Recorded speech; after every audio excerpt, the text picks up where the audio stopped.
Hi, I'm David Ross, and welcome to episode 6 of the Sun's new podcast, Israel's War on Terror. As Israel's operation to dismantle Hamas's terror infrastructure continues in Gaza, the sad but inevitable byproduct is a rise in anti-Semitism. Some of this is believed to be driven by modern-day blood libels, falsehoods levelled at Israel intended to demonize it. One of the notions routinely thrown around is the idea that Israel is an apartheid state, along the lines of South Africa from 1948 to the early 1990s. Earlier, I spoke with South African-born Middle East expert Samuel Hyde, who says the accusation doesn't hold water. So I think the first thing is to make some necessary distinctions, which very few people actually do, between three specific groups living in the area here. So you have Israeli Arabs who live within Israel's sovereign territory. That would be the pre-1967 borders. They make up 20% of Israeli citizenry. Then you have Palestinians who live in the West Bank. They're under Israeli military occupation, and they're citizens of the Palestinian Authority. And then a third group, Palestinians residing in Hamas-controlled Gaza, from which Israel fully withdrew in 2005, both its military and the settlers, but over which Israel maintained a military blockade once Hamas came into control in 2008. So really, the failure of the charge of apartheid to capture Israeli reality, it becomes especially clear when you look at the 2 million Arabs living within the sovereign borders of the State of Israel, who are full citizens. They have enjoyed equality, as the country's Declaration of Independence promised. They have free and fair to express their political views. Their freedom of movement is unrestricted. There's no segregation policies. They vote in national and local elections. They're fully represented in the Knesset, which is Israel's parliament. In fact, there was an Islamist Arab party, Ra'am, the United Arab List, was part of the previous governing coalition, and its leader, Mansour Abbas, actually sat as the Speaker of the parliament. Now, if you look at South Africa, through the Population Registration Act, their marriages were banned between whites and people of other races. There was prohibition on sexual relations between black and white South Africans. There were travel restrictions, curfews, preventions of which areas black people could live, separate benches, separate beaches, no voting or civil rights, no political representation, an entirely separate education system, which was called Bantu education, that was essentially designed to train black South Africans to be cleaners in someone's house and gardeners. Now, we have to make that distinction because there's someone else, in fact, who makes that distinction, which is Amnesty International, who, despite releasing a scathing 280-page report with the title Israel's Apartheid Against Palestinians, a cruel system of domination and crimes against humanity. I'm going to quote them here because they accuse Israel of being an apartheid state within all its borders. So tucked away in this report in an unhighlighted passage, which should actually tell the listeners everything about the authors who wrote it, they say, this report does not seek to argue any system of oppression and domination as perpetrated in Israel or the occupied territories that is the same or analogues the system of segregation, oppression, and domination as perpetrated in South Africa. So in other words, what we're talking about here is not actually apartheid. When you look at the second group, which is the occupied Palestinian territories, Israel conquered the West Bank in 1967 as a result of the Six-Day War, which was previously under Jordanian occupation between 1948 to 1967. This was obviously in a defensive war waged by the three Arab armies, Syria, Egypt, and Jordan. Since then, we know, obviously, roughly 500,000 Israeli settlers have moved into the territory, and the military government imposed on the West Bank does, in all fairness, control almost every aspect of the Palestinian inhabitants' lives. There's travel restrictions, which do create suppression of freedom and movement. This is all true. Permits are required to travel to Israel or abroad. This is all true. But really, it's not about race.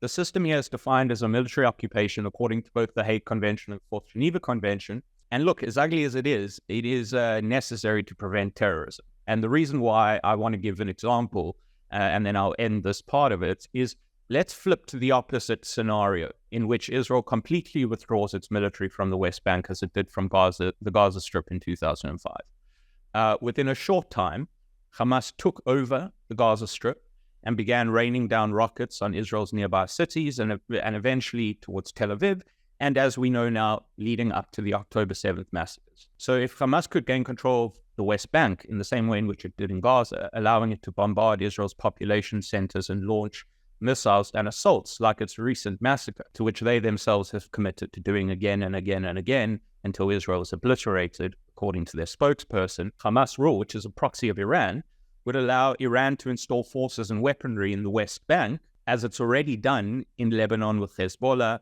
or in Yemen with the Houthis. And the final thing I'd really say on this is this complicated patchwork of self-rule and shared control in the West Bank, which is divided into three areas A, B, and C. Area A is fully governed and controlled, even in a security manner, by the Palestinian Authority.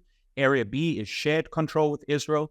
Civilian control is in the Palestinian Authority. Security control is in Israeli control. Area C is fully in Israeli control, both civilian-wise and militarily. But this is the result of the Oslo II agreement that was signed by both the Israelis and the Palestinians in 1995. And the only major legal change since then was the 2005 disengagement of Israeli soldiers and settlers from the Gaza Strip. There's actually been no legal change since that point, which in my assumption means that all these recent allegations are sparked not by an actual legal event, but rather by malignant fantasies. So what is then the aim of those that make this charge against Israel? What are they trying to do? Okay, well, if you look, here's the thing. There was never any need for hundreds of pages of different reports to try and make the case that South Africa was an apartheid state. From the time of its implementation in 1948, apartheid was proudly acknowledged and promoted by the South African government. It was clear to all citizens, both black and white, those for it and those against it, what system they were living. It didn't require a debate. Essentially, the system needed to be overthrown because it was evil, both in principle and in practice. So what I see here is by drawing parallels between South Africa and Israel, all these groups are essentially arguing that the Jewish state's very existence is a racist undertaking established on the basis of oppressing Palestinians. And just like in the case of the South African regime, no peace can actually be achieved until Israel vanishes by submission or signs an unconditional surrender. And I want to give context to why that is, again, the point, because we just spoke about the Oslo Accords, but the Oslo Accords were an interim agreement seeking a final status agreement, which would have seen the birth of an independent sovereign Palestinian state next to Israel. This is precisely what was on the table, as recently said by Bill Clinton and Hillary Clinton and Dennis Ross, the chief negotiator. The documentation of all of this is very clear, and it's been very clear since the 2000s. So the peace accord at Camp David in 2000 and later again at Camp David II in 2008 would have birthed a sovereign independent Palestinian state, thereby ending the very military occupation in which we're speaking about. There would have been no settlements within the sovereign state of Palestine and a capital in East Jerusalem. Arafat in 2000 and later Abbas walked away from this deal. And it's precisely at the time that Arafat and Abbas are walking away from this deal that the 2001 Durban conference in South Africa which was supposed to be against racism, but yet Nazi insignia was handed out at this UN summit, essentially. Basically what I'm saying is that the precise time that the occupation could have come to an end, but the Palestinians rejected two states, it just so happened that a word became popularized, which would not require any debate or peace accord, but the total overthrowing of the Jewish state. And so if we look at this intellectual anti-Semitism, which is essentially what you're saying, is it causal when it comes down to what is happening in terms of these terror atrocities? Is it partly to blame? This demonization is partly to blame for the actions?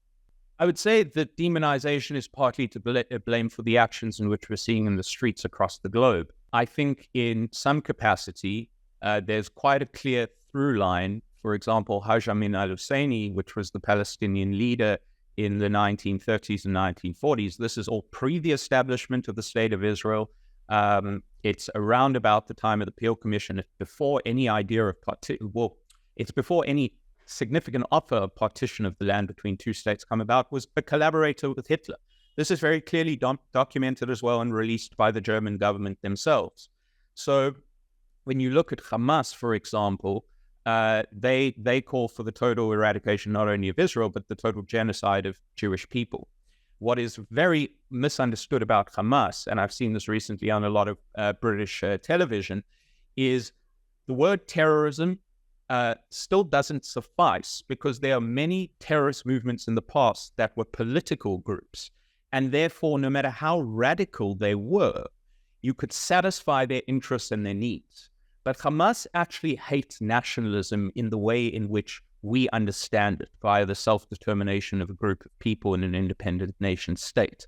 Hamas is a religious movement, and they're dedicated to seeing the world divided into two: Dar al-Islam and Dar al-Harb. Dar al-Harb is like Israel. It's the world of infidels, and essentially that is where this comparison between Hamas, Al-Qaeda, and ISIS in particular is coming in. So I'd say that this long route of anti-Semitism, as well as what one must understand, is that Zionism as a liberation movement seek to relegate Jews essentially from the second class of global citizenry, a position that they'd constantly been subdued to for 2 millennia, including in the Middle East and the Arab world. There's some fantasies of people who say that there was peace between the Arabs and the Jews in this land. I'm not sure how they could say that. There was things called dhimmi laws, which relegated Jews to the second class of citizenry. There was the 1929 massacre of Jews in Hebron. I can keep listing them on and on and on.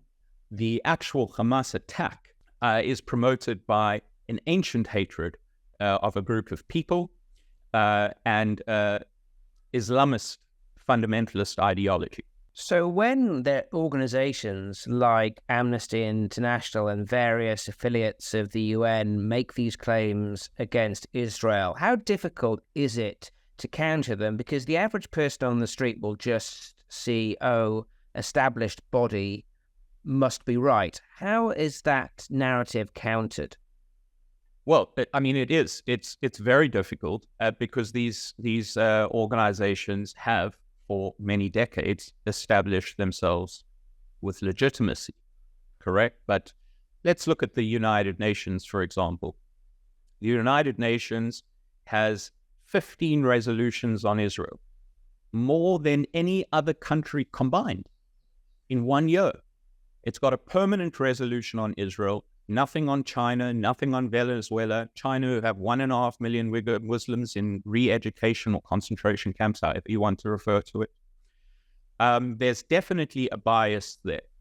And the bias comes in particularly when, firstly, as I said in the Amnesty International report, they themselves admit that this is not a system reminiscent of apartheid South Africa. Now, if they're admitting that themselves, but still in their title calling it that, then one must understand that there's political motivations behind this.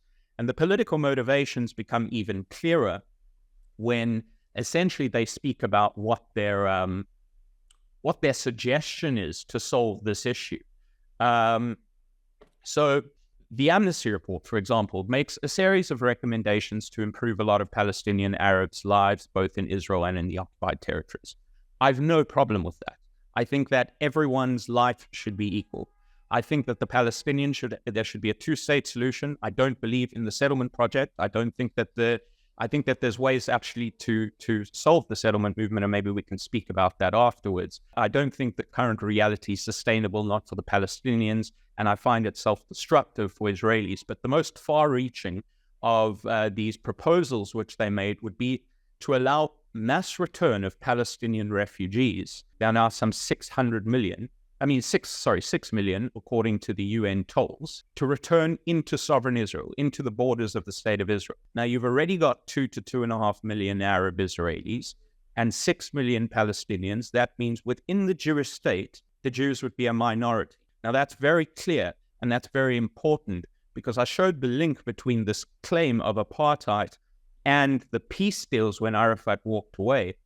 And the reason Arafat actually walked away, and Abbas, was because they insisted that the right of return, which is neither a right nor actually a return, was an inalienable right for all Palestinians. So you're living in a situation in which 750,000 refugees are now 6 million refugees, at which 5 million of them, if you want to say 4.5 million of them, live in the West Bank. Let's look at Gaza. There's 2 to 2.5 million Palestinians in Gaza. who are considered refugees, Palestinian refugees of Palestine, claiming to return to Palestine. Now, by anyone's stretch of the imagination, whether it's on the side of the Palestinians, the Israelis, or the international community, Gaza is Palestine. Yet they're still refugees, even though they've been settled in Palestine, of Palestine looking to return into Palestine. I say which Palestine, and we know it's from the river to the sea. So I think the Amnesty International report, for example, made themselves very clear when they basically instructed the same goal of people like Arafat and Abbas about the right of return, which would turn the Jews into a minority in their own state. This is also the same Amnesty International who released a report virtually blaming Ukraine for Russia's invasion. So I think they've lost a lot of legitimacy as it stands outside of Israel, but people are less willing to let that legitimacy fall when it comes to Israel. But I did notice a lot of people quite baffled by that Ukrainian report, and I think that might have an effect. And these blood libels, modern-day blood libels, are what's being talked about by some on college campuses, particularly around the US, but also in the UK. How much of an impact has that had, and how can Israel tackle this misinformation spread?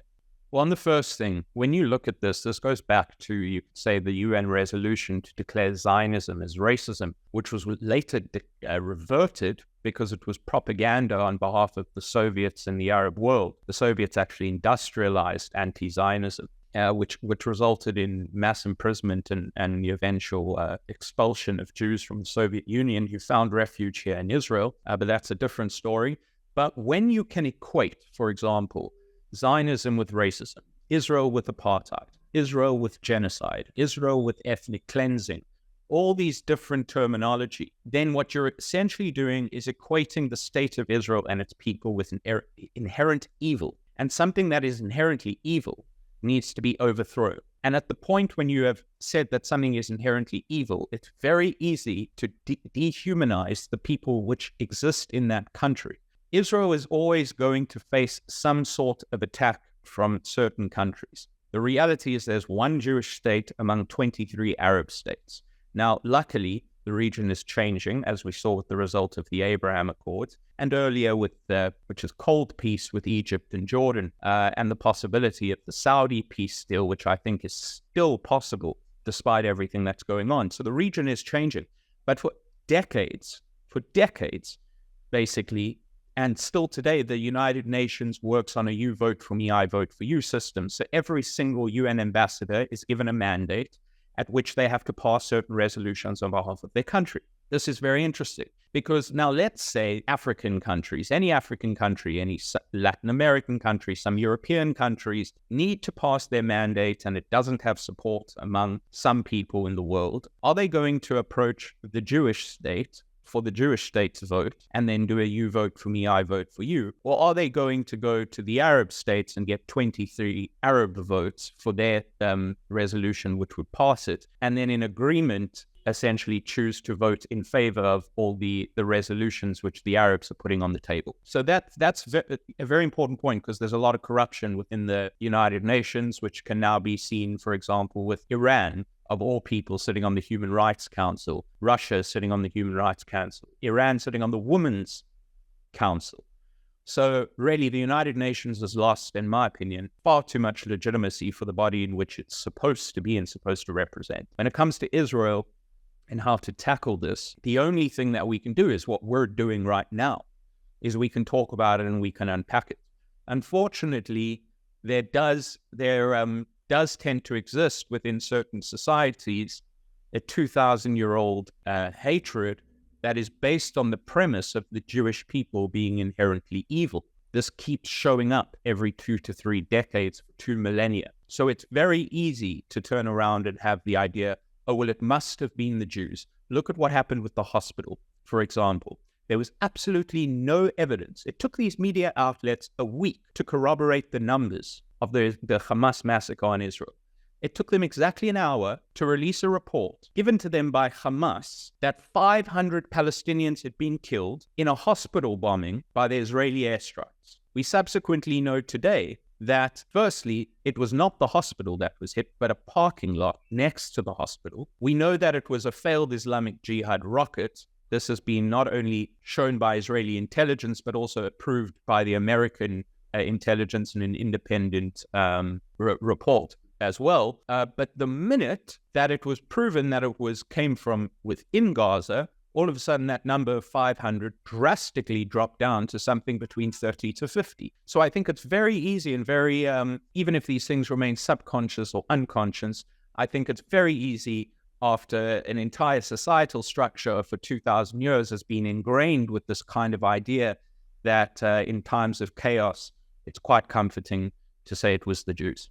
And when the UN can't even pass a vote that says the Hamas massacre on October the 7th was terrorism unequivocally, then, you've got a problem. Exactly. I mean, that speaks to your previous question. And it speaks to a recent interview I just watched with Piers Morgan and Jeremy Corbyn, who Corbyn tried to wiggle his way out of it by saying, I just said, where's our friend from Hamas gone in a private meeting? But that's not true. There's actually recorded footage of him twice calling Hamas his friends, and today is still refusing to prescribe Hamas a terrorist organization, which, as I understand, the UK government itself has, and at the same time refusing to state whether he believes Hamas should still control Gaza. I think that was very telling. So where do we go from here, assuming that the IDF manages to wipe out Hamas terror infrastructure? What is the best next step if peace really is on the table? Well, look, you've got some people who are saying that the Palestinian Authority should be reinstalled. The problem with that is that even among the Palestinians themselves, and you ask pretty much any Palestinian living in the West Bank, the Palestinian Authority are seen as weak, increasingly illegitimate, and corrupt. So that leaves room to happen exactly what happened in 2005 when the Palestinian Authority were overthrown by a group like Hamas. I think it would be a terribly self-destructive idea for Israel to implement a military occupation on Gaza the same way in which it has in the West Bank and maintain that as the status quo. It will be a total self-destructive disaster to allow any settlements to rebuild. But I don't think those three things which I've just spoken about are realistic or are necessarily going to happen in that capacity. What we do know at the end of the day is that the region is changing. It might be unrealistic because the Arab states have also at the same time refused to take in Palestinian refugees. But there's many ways to look at that. I think that the Saudi deal would be a game changer in many ways because essentially one of the Hamas goals was to assassinate that peace deal. I think that there's multiple ways to look at this. I'm not exactly sure what system could come about. I can give points in which I think need to be addressed. Essentially, this is a systemic issue within Palestinian society. When Arafat and Abbas walked away from the peace deal, now we understand that the Palestinian Authority is not a democracy, but Palestinians do regularly protest against their government when it comes to economic corruption measures, the banking system, etc., etc. We saw massive protests last year. There wasn't one protest when Arafat and Abbas, not even 5 people holding a sign saying return to the negotiating table and secure our state, end this occupation, remove the settlements, capital in East Jerusalem, nothing of the kind. So this idea of a Palestinian state from the river to the sea is still held predominantly within Palestinian society. That's not to say that they agree with the means of the way in which Hamas wants to achieve it. I can safely say a majority don't. But when you look at the education system, both of the Palestinian Authority and what's been going on with UNRWA, they clearly incite to violence, jihad, and martyrdom, and continually perpetuate anti-Semitism. So you've got something that needs an entire societal structural change on the one hand, in order to bring a new generation with a constructive vision rather than a destructive vision of from the river to the sea. Then you've got the issue which Israel will now face. Once there's inquiries looking into where the security breach was, I think a question that cannot be evaded is the fact that because the settlements keep extending into the West Bank, it's essentially lengthened Israel's lines of defense. So when you look at the deployment of forces, 75% of Israel's overall military troops are deployed to the West Bank, leaving 25% to be spread across roughly 5 to 6 other border fronts. That is totally unsustainable. So the only reason why that is the case is because 80% of that 75% that are in the West Bank are guarding settlements and settlers wherever they're moving and wherever they are living. So Israel's going to need to somehow draw its final border even within the West Bank to improve its deployment of forces, which will actually improve its security, which is vital in this time because our security has been shook. The Saudi deal will, if it goes through, which I think they're still open to by the sense of what they've stated, was initially already going to come with concessions of that nature with the Palestinians. What was posited was that there'd be a new security reality and Israel drawing its final borders. This is not impossible, as I know some progressive Westerners like to posit why the two-state solution is being killed. 85% of the settlers live in 4% of the West Bank. Israel can essentially draw its border around that 4%. It can either evacuate the other remaining 15% that don't live in that area, or essentially it can give them the choice to remain, and then no evacuation is necessary. Something will need to change here drastically. What existed on October 6th no longer exists on October 7th. Exactly where we're going, I can't in good conscience actually say what that will be, because we have heard very little about a day after strategy besides for tricklings out coming from Netanyahu, which I am not alarmed about, despite me being very against the current government and being very against Netanyahu himself, because I don't think Netanyahu or his radical coalition of the far right stand any chance in actually serving in government afterwards. So it's going to require new leadership. It's a long way away, and it's definitely going to require some sort of collaboration with the region. Exactly what that looks like and exactly how we get there, I'm not quite sure yet. South African-born Middle East expert Samuel Hyde. As the horrors of Hamas's October 7 massacre continue to haunt Israeli society, one group are emerging as unsung heroes. After a terror attack in Israel, it is the job of the Zaka organization to collect the entire remains of the dead, including all the blood, so the victims can have a proper burial in accordance with Jewish law. Josh Wander is the team's spokesperson and was working at the massacre sites the day after the attacks. On that day, which was a Jewish festival on October 7th, I was in my home in Jerusalem, and we were celebrating as we normally would with the family and the community here. I actually was woken up quite early, although we don't use technology on the Sabbath and on our holidays as Orthodox Jews. We had a phone, we have an emergency phone that's set aside that gets alerts when there are rockets that are being shot anywhere in the country. The alerts started coming in from the south that fateful morning, and they started. There was clearly a barrages of rockets that are coming through, much more than we have experienced in the past. Within minutes, the messages started changing from just rockets to it became clear that this is a much greater event than what we originally thought it was. And it was at that point that I was notified, or soon afterwards, I was notified that I'm going to be deployed to the south. Where did you go first, and what did you see? The first place that I went was to the city of Be'eri. It was actually the following day. I went to the city of Be'eri. As we were entering the south, we were driving down through the roads. The roads were still covered in bodies. There were cars that were burnt on the sides of the roads, riddled with bullets, with bodies inside of them. So the whole way to the south, in the south, was already walking into what I described as a horror movie. It was just something that was completely surreal, even to veteran, seasoned volunteers like myself, who have seen quite a lot in the past. So when you eventually went from residence to residence, just describe the level of atrocity that you were having to deal with. Without going into too much detail, because I don't think that's necessary, and there are plenty of videos out there already. I should say that I did not think it was necessary until about half an hour ago. I've been pretty disconnected to social media, but about a half an hour ago, before this interview, I just happened to turn on YouTube or something. I don't know, maybe know what I was watching, and I saw one of the rallies that was pro Hamas rallies. I think it was in Chicago or somewhere in the United States. And how people were being interviewed there, and they were claiming that this was all a myth, this was all fabricated by the Israelis. I was completely shocked.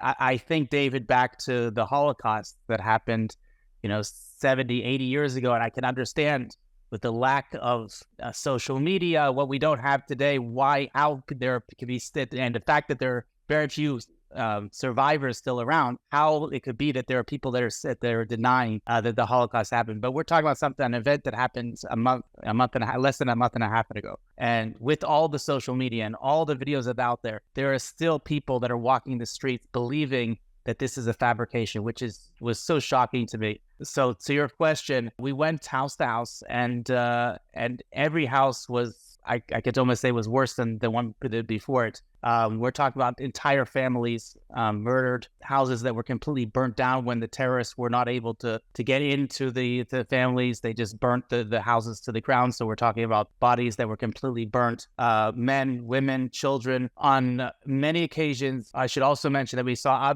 other nationalities. It wasn't not on Be'eri, but next to there was another kibbutz called Adumim, in which we found over 30 bodies of Thai workers from Thailand that were working in the fields there. They were all murdered. The murder was clearly indiscriminate, and they didn't care whether it was a Jew, a Muslim, a foreign worker, an Israeli. They were basically killing everybody, and I should say even the animals. We went into farms where they just mowed down all of the cows, for example. They were basically, it was just a kill zone where they were out to kill everything alive that they found, except obviously the hostages that they took. That's what we initially saw. And how does your team cope with such a horrific reality in front of their eyes? What goes through their mind as they're working? Because the work that they're doing, as I understand it, they have to recover all of the remains. So let me just tell you what I did, because I was only in the kibbutzim initially for a couple of days before I was called up to the IDF on an emergency call-up. And at that point, I was sent to coordinate a center in an army base here in the center of the country, which basically all of the bodies came to. And the goal was to identify the bodies in that center. So we had thousands of bodies that were recovered. Again, both Jewish, foreign workers, terrorists, all the bodies came to us, and we were tasked with the identification of these bodies. Different people dealt with it differently. I could say that there were many people, for example, in that center that I was coordinating, the bodies were already in body bags, and each one was given a unique number to it. So many people that worked there, David, they didn't want to know the names of the people that they were dealing with. They just wanted to know the numbers, because they were, number one, they didn't want to connect to that person, and number two, they were afraid that perhaps they would recognize one of the names and they would just not be able to continue working. I, on the other hand, had a different approach. Again, everybody was unique. When I think of Jews being murdered and being numbers, I think back to the Holocaust, as we were just numbers then. And for me, it was very important to give a name, to hear the name of every single person that I worked with there. So again, everybody had their own unique ways of dealing with it. Israel is one of the leaders in the world for psychotrauma, and we had a constant flow of psychologists, army psychologists, coming through and speaking to all the workers on a daily basis. But just to tell you how terrible it was, David, there were actually psychologists that were tasked to speak to the psychologists, because what they were hearing from us about the victims was so traumatic that they actually needed therapy themselves. The therapists needed therapists. You mentioned there that the terrorists' bodies who'd been killed were brought in alongside the victims of the massacre. How did that make you feel? So in the kibbutzim itself, we tried as best as we could to identify who were the victims and who were the terrorists. That's not always so clear-cut, either because the body was mutilated. Just to give you an example, we found the body that had the magazine of a Kalashnikov, an AK-47, which is the weapon that the terrorists used, in his pocket. But that wasn't enough for us to identify the body, because it could be that this was someone that was living in the kibbutz and was just trying to defend themselves and picked up a gun and picked up a magazine off the ground. There's no way of knowing from just that what this body was. On the other hand, we had other clear signs. For example, there were some that had a ribbon over their forehead of Hamas. Some of them had watches that they did not change their time zone. They have a time zone which was an hour before ours. So they had the Gaza time on their watches. Even that wasn't 100% proof, but that gave us more of an idea of who was who. The actual identification of them involved more technology. So generally, everyone in Israel, or I would say most people in Israel, go through a process of fingerprinting. There's a mandatory draft here to the IDF, to the army. So anyone who's 18 years old goes through a process in which they are fingerprinted. During that process, DNA is also taken, and they're pictures of their teeth. Anyone in Israel that has either a biometric passport or identity card has gone through fingerprinting, and of course, someone who's been arrested in the past has been fingerprinted. So this is all part of these huge databases that the government and the IDF hold. There was actually a special law that was an emergency law that was made just for this event in order to identify the body, that allowed access for the government into the army database, which is usually sealed and not accessible to the government. So the first thing we did is we fingerprinted anyone that we could, and that was the fastest way to identify them. Unfortunately, there were people that were not yet of the age of draft age, 18, or of the age of getting an identity card. They were less than 16, or perhaps their bodies were so mutilated or burnt that we weren't able to get fingerprinting from them. In those cases, we used other technologies, including having a group of dentists looking at the teeth and or the DNA samples that were taken from the bodies. And if those DNA samples, if we had something to compare it to, so we had local people here in Israel that family members that we can compare it to, then the process is generally pretty fast. On the other hand, when we don't have what to compare it to because they don't have family members, or the terrorists, for example, we don't have any records to compare it to, that process of DNA checking by the forensics department takes a lot longer. That's a lot to take in for anybody. Your organization is volunteers, is that right? So we have about a dozen salaried workers, and we have a few thousand volunteers. Most people that are working for the organization are volunteers, and it really needs to be that way. You can't pay somebody to do this work. This is something that someone has to want to do, that feels an obligation to do. Just to make it clear, David, for those that are not aware, according to Jewish law, our tradition is that a person after they're deceased, their soul still hovers over that body. They're still around very much with us until they are buried, until they go on to the next world. And even then, we believe in a resurrection. So the process of a respectful burial is very important to us, both to the deceased as well as to the living, to their families. If we believe in burying as quickly as possible, and especially in cases like this, it's necessary to close that circle for families that are waiting, that don't know if their family members, their loved ones have been taken hostage, if they're missing. It was very important to us to try to streamline as much as we could the whole process. And what contact have you had, if any, with any families or relatives of those who were massacred? So I've been working almost nonstop for the past month and a half, so I've had very little contact with them. But there are those that do make contact. There's a story that I just heard actually today in our offices where there was another group that was going out to recover bodies from the kibbutzim. At the time, in the first day, there were still terrorists that were roaming around, and we were guarded constantly by the IDF as we were doing the recovery of the bodies. And often we were called out of the kibbutz because there were ongoing firefights. There was actually a soldier that was guarding that group, and the soldier got into a firefight with a terrorist and was killed. And that group wound up having to also recover the body of the soldier that was guarding that. Josh Wander from the Zaka organization. That brings an end to this week's installment of Israel's War on Terror. You can search for more episodes wherever you typically get your podcasts. Please let us know in the comments if you have any questions you'd like us to answer, and we'll do our best to take them on in the coming weeks. Thanks for listening.